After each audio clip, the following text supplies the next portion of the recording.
I'm Jason Lamb. I'm a reporter with NewsChannel 5, WTVF.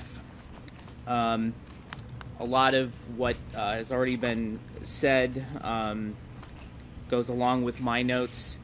We were in the dark for several minutes in the witness room while we were able to hear the distinct sounds of what sounded like a water bucket being brought around, a ratcheting sound like you would hear with handcuffs being put on or taken off someone.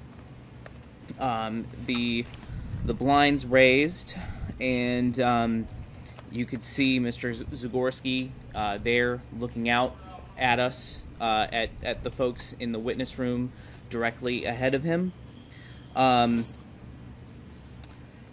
Then the warden said, quote, "Mr. Zagorski, do you have any last words at this time?"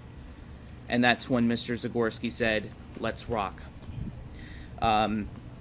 He then, as others described, between a grimace and a grin, as this large sponge was put over his head, along with the helmet, the headpiece.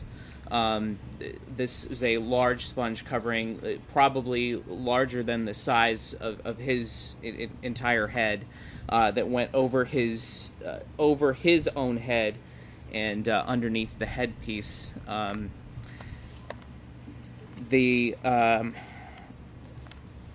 Let's go through my notes here.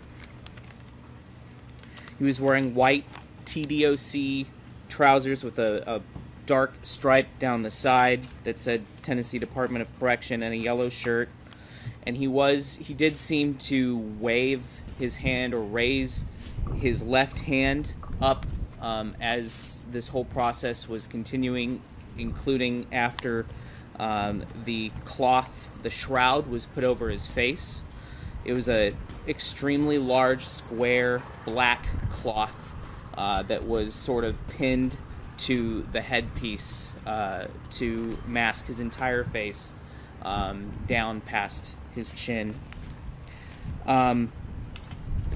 Before the shroud was put in place, I noticed he was raising his eyebrows at times, and again, between grimacing and smiling, grimacing when the salt water came down over his face. I asked, and he seemed to be communicating to his attorney, who was sitting next to me at the time, Kelly Henry. I asked her about that after the execution had finished.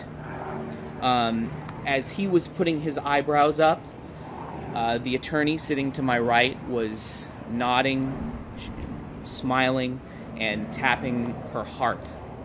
And I asked her what that meant, and she said, quote, "I told him when I put my hand over my heart, that was me holding him in my heart."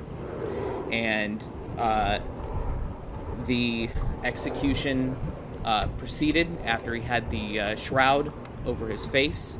Again, as others have said, it was a sharp jolt upwards with his fists clenched for 20 seconds.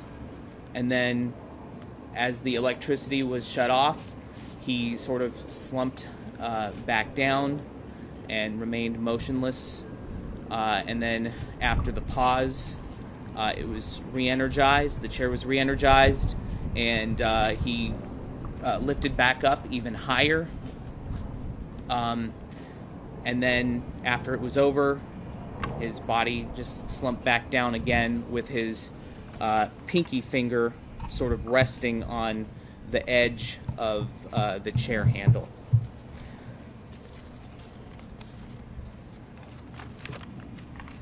Did his body physically come up off of the chair?